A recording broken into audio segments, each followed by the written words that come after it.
যে আমার মাদ্রাসার এক শুভাকাঙ্ক্ষী, উনি একজন দিনদার মানুষ, নামাজি মানুষ, মাদ্রাসার সাথে খুব ভালো সম্পর্ক রাখেন। একদিন এসে বলছে, হুজুর আপনার না অনেক কিতাব লাগবে। আমি বললাম যে হ্যাঁ, অনেক কিতাবের দরকার। কিতাবের লিস্টটা আমাকে একটু দেন, আমি কিতাবগুলো কিনে দিই। তো আমি বললাম যে আপনার বাজেট কত? উনি অনেক বড় একজন শিল্পপতি, কয়েক হাজার কোটি টাকার মালিক। এখন তো হাজার কোটি কোনো টাকাই না, 450 কোটি টাকা যদি ব্যাংক ডাকাতি হয়, চুরি করে, কয় যে এটা কোনো টাকাই না, তাইলে আর হাজার কোটি, তো অনেক টাকার মালিক। এখন উনি খুব মাইন্ড করলেন যে মাদ্রাসার কয়টা কিতাব কিনে দিব, এটার জন্য হুজুর আমাকে বাজেটের কথা জিজ্ঞাসা করছে। বড় শিল্পপতি তো উনি বললেন যে হুজুর, বিরক্ত হয়ে বললেন, হুজুর ওই বাজেট টাজেট লাগবে না, আপনি কিতাবের লিস্টটা দেন না, আমি কিনে দিই। কোথায় পাওয়া যাবে? আমি বললাম যে বাংলা বাজার গেলে পাবে। তো মুসল্লিরাও একটু বিরক্ত হচ্ছে, হুজুর দেন। উনি চাচ্ছে যেহেতু আপনি তো অনেকদিন থেকে বলছেন কিতাব লাগবে। তা আমি একটা কাগজ ছিঁড়ে ছোট্ট একটা চিরকুটের মধ্যে 3টা কিতাবের নাম লিখলাম। কয়টা? 3টা কিতাবের নাম লিখে ওনার হাতে দিলাম যে এই যে কিতাবগুলো নিয়ে আসেন। বললো যে হুজুর আপনি বললেন অনেক কিতাব লাগবে। আমি বললাম যে হ্যাঁ, এমন কমপক্ষে 300 কিতাব লাগবে। তা আমি 3টা কিতাব দিলাম, এগুলো নিয়ে আসেন, আমি পরে লিস্টটা তৈরি করে আপনাকে দিব। লোকটা চলে গেল। যেই মানুষটা 1 সপ্তাহ 2 সপ্তাহ পর পর আসে দেখা করে, 3 মাস হয়ে গেছে, 3 মাস পরে এসেছে। 3 মাস পরে এসে আমার রুমে যখন ঢুকছে, তার মুখে একটা হাসি, তবে হাসিটা অপরাধীর হাসি।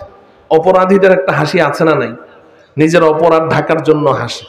এমন একটা হাসতে হাসতে উনি ঢুকলেন। ঢুকতে ঢুকতে বলছেন, হুজুর সরি। আমি বললাম কি হয়েছে? কয় যে হুজুর আসলে আমার তো ওরকম ভালো ধারণা ছিল না আপনাদের মাদ্রাসায় আপনারা কি পড়ান না পড়ান। আমি তো ভেবেছি যে মাদ্রাসায় তো নুরানি কায়দা পড়ায়, আমপারা পড়ায়, তারপরে বাচ্চাদেরকে কোরআন শরীফ পড়ায়। কোরআন শরীফ তো আমি চিনি, এটা একটা কিতাব অবশ্যই। আর বেশির চেয়ে বেশি আমি জানি যে কোরআনের অনুবাদ পড়ান আপনারা, তাফসির পড়ান, এই তো। তো এখন আপনি কিতাবের কথা বললেন, অনেক কিতাব লাগবে, তা আমি ভাবলাম যে হয়তো কয়েকশো কোরআন শরীফ লাগবে, কিনে দিব, সমস্যা কি? বা কোরআনের অনুবাদ লাগবে, দিব কিনে। তা আপনার কাছে আমি জানতে চাইলাম কিতাবের লিস্টটা দেন, কিনে দেই। আপনি আমাকে বললেন আমার বাজেট কত। আমার খুব কষ্ট লেগেছে। আমি বললাম আপনার চেহারা দেখে আমিও বুঝতে পেরেছি আপনি যে কষ্ট পেয়েছেন। তো এখন হয়েছেটা কি? বলে যে হুজুর আপনি আমাকে যে লাইব্রেরির কথা বললেন না, আমি ওই লাইব্রেরিতে গিয়েছি। গিয়ে তো যাওয়ার সময় ভাবলাম 3টা কিতাব, এক একটা কিতাবের দাম আর কত হবে, 500-600 টাকা হতে পারে। তো আমি 1000 টাকা করে 3000 টাকা পকেটে নিয়ে গেছি 3 কিতাবের জন্য। আর একটা লোক আমার কাছে ওখানে টাকা পেত 10,000 টাকা, ওই টাকাটা সৌভাগ্যক্রমে আমার পকেটে ছিল। তা আমি লাইব্রেরিয়ানকে ওই আপনার কিতাবের নামের ওই কাগজটা ওর হাতে দিলাম। দেওয়ার পরে সে ওই কাগজটার দিকে একবার তাকায়, একবার আমার দিকে তাকায়, এরকম কয়েকবার তাকিয়ে, কারণ ওনার আবার ক্লিন শেপ। তো এখন হঠাৎ করে সে আমাকে বলে বসলো, ভাই আপনার বাজেট কত? কয় যে হুজুর মেজাজটা যে আমার গরম হইল, আপনিও আমাকে জিজ্ঞাসা করলেন বাজেট কত, এই বেটাও আমাকে বলে বাজেট কত। আরে ঘটনাটা কি? আমার হুজুর মাথায় রক্ত উঠে গেল। আমাকে জীবনে কোনোদিন কেউ এই কথা বলার সাহস পায় নাই। আপনি তো জানেনই হুজুর আমার টাকা কি পরিমাণ আছে। তো পরে আমি তাকে ধমক দিয়ে বললাম, ভাই আপনার বাজেটের দরকারটা কি? আপনার কাছে আমি কিতাব চেয়েছি, আপনি কিতাব দেন, কিতাব থাকলে দেন। বলে যে না স্যার, আসলে আমার কাছে একটা আছে, বাকি 2টা নেই। যদি আপনি বলতেন আপনার বাজেটটা, তাহলে আমি অন্য দোকান থেকে নিয়ে এসে দিতাম, এজন্য। তো বললো যে হুজুর আমার তো এমনি মেজাজ গরম। আমি ধমক দিয়ে বললাম যে ভাই আপনার ওই বাকি 2টা অন্যখান থেকে আনতে হবে না, আপনার কাছে যেটা আছে ওটা দিয়ে দেন, আমি বাকি 2টা খুঁজে নিবনি। তো এই কথা বলে আমি সামনে বসে আছি। এই লোক আমার কিতাব না দিয়ে সে ওই কিতাব র্যাকের থেকে একটা একটা করে কিতাব নামায় ফ্লোরে রাখে, কিতাব নামায় ফ্লোরে রাখে, এরকম। তা আমি তাকে ধমক দিয়ে বললাম, ভাই আমার কিতাবটা দেন, আপনার কাজটা পরে করেন। তো সে বলছে, স্যার আপনার কিতাবই তো নামাচ্ছি। তা আমার কিতাব আপনি একটা কিতাব না দিবেন এতগুলা কেন? তো আপনার ওই একটা কিতাবই তো 52 খণ্ড। কত? 52 খণ্ড, 52টা মিলে একটা কিতাব। বলে যে হুজুর এটা শুনে তো আমার মাথা রাতা খারাপ, 52টা মিলে একটা কিতাব। তো আমি জিজ্ঞাসা করলাম, ভাই দাম কত? কয় ৬৮,০০০ টাকা। আমি যে ৩টা কিতাবের নাম দিয়েছিলাম তার মধ্যে সবচেয়ে ছোট কিতাব, ওলামায়ে কেরাম চিনেন, মুসনাদে আহমদ ইবনে হাম্বল। এটা আবার আমি কয়েক মাস আগে মিশর থেকে, ওখানে আবার মেলা বসেছে, কিতাবের মেলা। তো কিতাবের মেলা বসলে ওখানে তো আবার কিছু ছাড় দেয়, এই ছাড়টার যে তারপরে আমার ৭৮,০০০ টাকা লেগেছে কিতাবটা আনতে। আমার খুব শখের কিতাব। তো আমি তখন বুঝলাম যে আসলে এই বিষয়টা আমার বন্ধুদেরকে একটু ধারণা দেয়া দরকার, যে আমাদের কওমি মাদ্রাসায় আসলে আমরা বাচ্চাদেরকে কি পড়াই।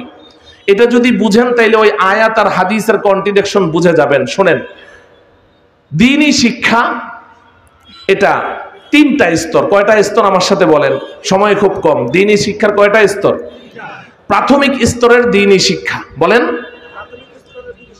মাধ্যমিক স্তরের দ্বীনি শিক্ষা, উচ্চ স্তরের দ্বীনি শিক্ষা। কি বললাম? 1 নম্বর প্রাথমিক স্তরের দ্বীনি শিক্ষা, 2 নম্বর মাধ্যমিক স্তরের দ্বীনি শিক্ষা, 3 নম্বর উচ্চ স্তরের দ্বীনি শিক্ষা। এবার বুঝেন প্রাথমিক স্তরের দ্বীনি শিক্ষা কাকে বলে, এটা আপনাদের বোঝা দরকার। প্রাথমিক স্তরের দ্বীনি শিক্ষা হলো এই পরিমাণ কোরআন ও হাদিসের শরীয়তের এই পরিমাণ শিক্ষা অর্জন করা, যতটুকু শিক্ষা অর্জন না করলে আমার ঈমান বাঁচে না। আমরা সবাই ঈমানদার না? সবাই মুসলমান না? একজন ঈমানদার মুসলমান হিসেবে যদি আমি আমার জীবনটা পরিচালনা করতে চাই, ন্যূনতম কমপক্ষে যতটুকু শিক্ষা না হলেই নয়, যতটুকু শিক্ষা না হলে আমার ঈমান বাঁচানো মুশকিল হয়ে যাবে, অতটুকু শিক্ষাকে প্রাথমিক স্তরের দ্বীনি শিক্ষা বলা। যেমন আমি যদি একজন ইমানদার মুসলমান হিসেবে বাঁচতে চাই, কালিমায়ে তয়্যিবা লা ইলাহা ইল্লাল্লাহু মুহাম্মাদুর রাসূলুল্লাহ, কালিমায়ে শাহাদাত আশহাদু আল্লা ইলাহা ইল্লাল্লাহু ওয়া আশহাদু আন্না মুহাম্মাদান আবদুহু ওয়া রাসূলুহু, এই 2 কালিমা সহি শুদ্ধভাবে উচ্চারণ করে এর অর্থ বুঝে এই বিশ্বাস আমার অন্তরে ধারণ করতে হবে কি হবে না? এটা কি ইলম না? আচ্ছা, আপনারা ছোটবেলায় মুরব্বীরা পড়েছেন, মক্তবে যখন পড়তাম তখন এই হুজুররা আমাদেরকে মক্তবেই শিক্ষা দিয়েছেন ঈমানে মুফাসসাল, আমানতু বিল্লাহি ওয়া মালাইকাতিহি ওয়া কুতুবিহি ওয়া রুসুলিহি ওয়াল ইয়াউমিল আখিরি ওয়াল কদরি খাইরিহি ওয়া শাররিহি মিনাল্লাহি তাআলা ওয়াল বাসি বাদাল মাউত। এটাকে ঈমানে মুফাসসাল বলা হয়। নবীজিকে একদিন হযরতে জিবরাইল আলাইহিস সালাম অপরিচিত চেহারা নিয়ে, নবীজি তো সবসময় চিনতেন জিবরাইল যখন আসতেন, কিন্তু ওই দিন একটা অপরিচিত চেহারা নিয়ে ভরা মজলিসে এসে নবীজিকে জিজ্ঞাসা করলেন মাল ঈমান। নবীজির একেবারেই নবীজির জীবদ্দশার একদম শেষ, জীবনের শেষ মুহূর্তে, অন্তিম মুহূর্তে জিবরাইল আসলেন, এসে জিজ্ঞাসা করলেন মাল ঈমান, ঈমান কাকে বলে? নবীজি উত্তরে এই জবাবটা দিয়েছেন, আল ঈমানু আন তুমিনা বিল্লাহি ওয়া মালাইকাতিহি ওয়া কুতুবিহি ওয়া রুসুলিহি ওয়াল ইয়াউমিল আখির ওয়াল কদরি খাইরিহি ওয়া শাররিহি মিনাল্লাহি তাআলা ওয়াল বাসি বাদাল মাউত। এই আগন্তুক, এই 7টি বিষয়, এই 7টি বিষয়কে তুমি ভালোভাবে জানবে, বিস্তারিত জানবে এবং মনে প্রাণে এই বিশ্বাস সহি শুদ্ধভাবে ধারণ করবে, তবেই তুমি ঈমানদার হবে। এখন আমি এই 7টি বিষয় কি জিনিস জানলামই না, তাহলে আমার ঈমানটা কি পরিপূর্ণ আছে? তাইলে এই বিষয়গুলো জানা, এটা কি কিছু মুসলমানদের দরকার না সব মুসলমানের? হ্যাঁ, সকল মুসলমানের। এটা হলো প্রাইমারি শিক্ষা, দ্বীনি শিক্ষার প্রাথমিক স্তর। আচ্ছা বলেন, একজন ঈমানদার মুসলমান হিসেবে আমি বাঁচতে চাই, নামাজের দরকার আছে না নাই? কি দরকার? নামাজ না পড়লে কি হবে? আমার ঈমান তো ঠিক আছে না, নামাজ লাগবে? নামাজ না পড়লে ঈমান থাকে? ও আমার প্রিয় যুবক ভাইয়েরা, নামাজ না পড়লে ঈমান টিকে না, এটা আমার কথা না। নবীজি সাল্লাল্লাহু আলাইহি সাল্লাম বলেছেন বাইনাল আবদি ওয়াল কুফরি তারকুস সালাহ, কে ঈমানদার কে বেঈমান কারো কপালে লেখা থাকে না। লেখা থাকে কি? তাহলে আমি বুঝবো কি করে আপনার ঈমান আছে কিনা? আপনি বুঝবেন কি করে আমার ঈমান আছে কিনা? নবীজি বলছেন আমি একটা চিহ্ন বলে দেই, ওই চিহ্নটা যার মধ্যে দেখবে তাকে তুমি ঈমানদার বলে সাক্ষী দিবে। ওর যত দোষ ত্রুটি থাক তুমি তাকে ঈমানদার বলে সাক্ষী দাও। আর যদি এই চিহ্নটা তার মধ্যে না পাও, সে যত ভালো হোক না কেন, যত বড় দানশীল হোক, যত বড় পরোপকারী হোক, যত বড় বিনয়ী হোক, যত বড় সত্যবাদী হোক, তুমি বলো লোকটা সত্যবাদী, তুমি বলো লোকটা বড় দানশীল, তুমি বলো লোকটা বড় পরোপকারী, কিন্তু ওই চিহ্ন না পেলে তুমি বলতে পারবে না লোকটা ঈমানদার। সেই চিহ্নটা কি? সেই চিহ্নটা নবীজি বলছেন দেখো লোকটা নামাজ পড়ে কিনা। যদি নামাজ পড়ে তুমি সাক্ষী সাক্ষী দাও লোকটা ইমানদার। আর যদি নামাজ না পড়ে তাহলে তুমি তার ব্যাপারে যত প্রশংসা আছে সব করো, কিন্তু লোকটা ইমানদার এ কথা তুমি বলতে পারবে না। তাহলে নামাজ লাগবে। আচ্ছা, তো এখন একজন ইমানদার মুসলমান হিসেবে যদি নামাজ লাগে, নামাজের জন্য পবিত্রতা অর্জন করা লাগবে কিনা? তাইলে এখন পবিত্রতা অর্জন করতে গেলে ছোট নাপাকি বড় নাপাকি, ছোট আজান হচ্ছে, ছোট নাপাকি থেকে আপনি পবিত্রতা অর্জন করেন, অজু করলে হয়ে যায়। আবার বড় নাপাকি থেকে আপনি পবিত্রতা অর্জন করলেন, অজু করলে চলে না, গোসল করা লাগে, তাহলে শরীর পাক হয় না। এখন ছোট নাপাকি কোনটা, বড় নাপাকি কোনটা, এই ইলম অর্জন করা লাগবে কি লাগবে না? এখন এর থেকে আবার পবিত্রতার পদ্ধতি কি, এই পদ্ধতি জানা লাগবে কিনা? এগুলো হচ্ছে আমি সংক্ষেপে বললাম এই জাতীয় শিক্ষাটা, এটা প্রাথমিক স্তরের দ্বীনি শিক্ষা। এই শিক্ষাটা কিছু মুসলমান অর্জন করলে চলবে না, সবার লাগবে। আচ্ছা, আরেকটা রইল মাধ্যমিক স্তরের দ্বীনি শিক্ষা। মাধ্যমিক স্তরের দ্বীনি শিক্ষা হলো এই যে জামিয়াতুল ওয়ালিজা আপনারা এসেছেন, এই মাদ্রাসা সহ বর্তমান বাংলাদেশে 40,000-এর উপরে কওমি মাদ্রাসা আছে। এই মাদ্রাসাগুলোর মধ্যে একেবারেই প্রাথমিক ক্লাস থেকে দাওরায়ে হাদিস পর্যন্ত, মাস্টার্স পর্যন্ত 15 বছর আপনার সন্তানটা পড়লে সে দাওরায়ে হাদিস পাশ করবে। কমপক্ষে 14টা সাবজেক্টসে তাকে পারদর্শিতা অর্জন করতে হবে। আমার প্রিয় জেনারেল শিক্ষিত ভাইয়েরা, আপনারা যেমন কলেজ ভার্সিটিতে সায়েন্স, আর্টস, কমার্স ইত্যাদি বিভিন্ন সাবজেক্ট নিয়ে পড়েন না, বড় জটিল জটিল সাবজেক্ট, এই জাতীয় কমপক্ষে 14টা সাবজেক্টের উপরে তাকে পারদর্শিতা অর্জন করতে হবে। ইলমুত তাজবিদের উপরে সর্বপ্রথম পারদর্শিতা অর্জন করতে হবে। এরপরে ইলমুন নাহব, ইলমুস সরফ, ইলমুল বালাগাত, ইলমুল মানতিক, ইলমুল আদব, ইলমুল ফিকহ, ইলমু উসুলিল ফিকহ, ইলমুল হাদিস, ইলমু উসুলিল হাদিস, ইলমুত তাফসীর, ইলমু উসুলিত তাফসীর সহ আরো এই জাতীয় কতগুলো সাবজেক্টের উপরে পারদর্শিতা অর্জন করে দাওরায়ে হাদিস মাস্টার্স কমপ্লিট করবে, তো মাধ্যমিক স্তরের দ্বীনি শিক্ষা অর্জন করা হয়েছে। আরেকটা হলো উচ্চ স্তরের দ্বীনি শিক্ষা।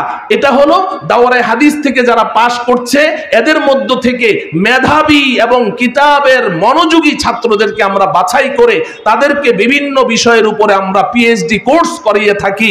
আরবি সাহিত্যের উপরে পিএইচডি অফ ইসলামিক ল, কিংবা পিএইচডি অফ উলুমুল হাদিস, এই জাতীয় কতগুলো পিএইচডি সাবজেক্ট, এই সাবজেক্টের উপরে পিএইচডি কোর্স সম্পন্ন করে মিনিমাম 3 বছর অধ্যয়ন করার পরে, এই 3 বছর পিএইচডি যদি সে অধ্যয়ন করতে পারে, তার মধ্যে এই পরিমাণ যোগ্যতা আসে যে মুসলমানদের মধ্যে দিন দিন আধুনিক কিছু সমস্যা দেখা দিচ্ছে, নতুন নতুন সমস্যা। কিডনি বিক্রি করতে পারবো কিনা, চোখ আমি বিক্রি করতে পারবো কিনা, আমার দেহটা মরণোত্তর দেহদান, মরার আগে দেহটা ঢাকা মেডিকেলে দান করে যেতে পারবো কিনা। এখন তো চেয়ারে বসে নামাজ পড়া এটা আভিজাত্যের প্রতীক, যত ধনী এলাকা তত মসজিদে চেয়ার বেশি, তো এই চেয়ারে বসে নামাজ পড়তে পারবো কিনা। বিমানে আমি নামাজ পড়বো, পানিও নাই মাটিও নাই, এখন আমি ওযুও করতে পারছি না, তায়াম্মুমও করতে পারছি না, এই মুহূর্তে আমার করণীয় কি? এমন কিছু নতুন নতুন আধুনিক সমস্যা। আর ব্যবসা বাণিজ্যের ক্ষেত্রে তো ডে বাই ডে নতুন নতুন শুধু পলিসি শুধু ঢুকছে আর ঢুকছে, এমন পলিসি কোরআন হাদিসে কোথাও আপনি এটা খুঁজে পাবেন না। রিসার্চ করতে হবে। ওই পিএইচডি যে ছেলেগুলো সম্পন্ন করে তারা কোরআন হাদিস রিসার্চ করে করে এই সমাধানগুলো ওখান থেকে খুঁজে বের করে উম্মতের সামনে পেশ করে। এটা হলো উচ্চ স্তরের দ্বীনি শিক্ষা। মুহতারাম হাজরিন, আমি যে আয়াত তেলাওয়াত করেছি, কিছু মানুষ বের হও উচ্চ স্তরের দ্বীনি শিক্ষা অর্জন করার জন্য। আর নবীজি যে বলেছেন সব মুসলমানকে দ্বীন শিখতে হবে, এটা হলো প্রাথমিক স্তরের দ্বীনি শিক্ষা। এই শিক্ষাটা আপনাদের অর্জন করা লাগবে কি লাগবে না? এই আর যারা উচ্চ স্তরের দ্বীনি শিক্ষা অর্জন করেছে, আল্লাহ বলেছেন ওয়ালিয়ুনজিরু কওমাহুম ইযা রাজাউ ইলাইহিম লাআল্লাহুম ইয়াহযারুন। এই যারা প্রাথমিক স্তরের দ্বীনি শিক্ষা আপনারা অর্জন করেছেন, উচ্চ স্তরের দ্বীনি শিক্ষা সম্পন্নকারী, তারা আপনাদেরকে যেভাবে পরিচালনা করবে আপনারা ওভাবে পরিচালিত হবেন। আল্লাহ বলেন লাআল্লাহুম ইয়াহযারুন, আমি এদেরকেও জান্নাত দিয়ে দিব।